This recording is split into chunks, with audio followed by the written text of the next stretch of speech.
Tidak sengaja. Dengar baik-baik orang panggung katung. 4 perkara membatalkan wuduk. Yang pertama, keluar sesuatu daripada kemaluan depan. Atau kemaluan belakang. Okey? Keluar air kecing, keluar kentut, walaupun bunyi selup, batal. Yang kedua, hilang akal sebab pengsan pitam tidur. Al-ainani wika usahi faman nama falyatawadda. Mata yang tidak tidur boleh tahu keluar angin atau belum.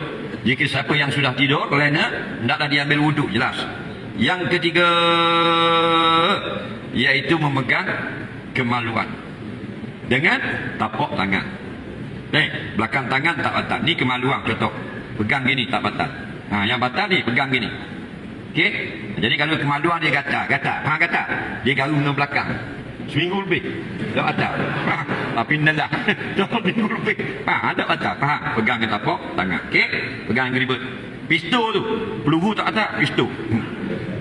Dan yang terakhir, aula masdumun nisa. Allah kata, atau kamu sentuh perempuan yang bukan mahram. Mana? Kulit dengan kulit.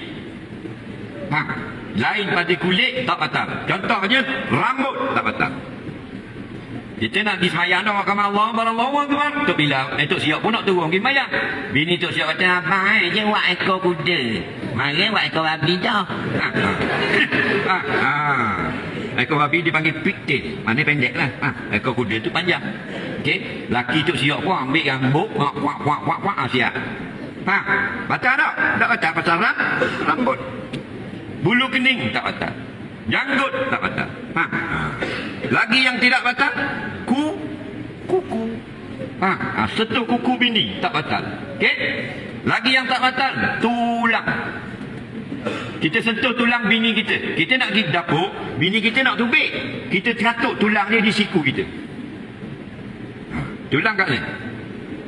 Gigi. Gigi tu. Bini dia jenis gini. Tutup dah mulut, gigi lepak luar lagi. Faham lagi? Kau panggil dia? Tutup api tau. Tapi semua gigi dia lepak luar lagi sama-sama. Faham lagi? Dia lakuk kena gigi. Tulang lah tu. Lagi tak bekau tulang. Sini, gigi. Okay? Tak batal.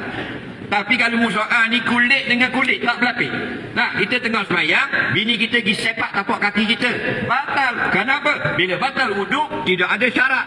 Iza saqata syartun, saqata misrud. Bila syarat tidak ada, maka tidak ada lagi keabsahan.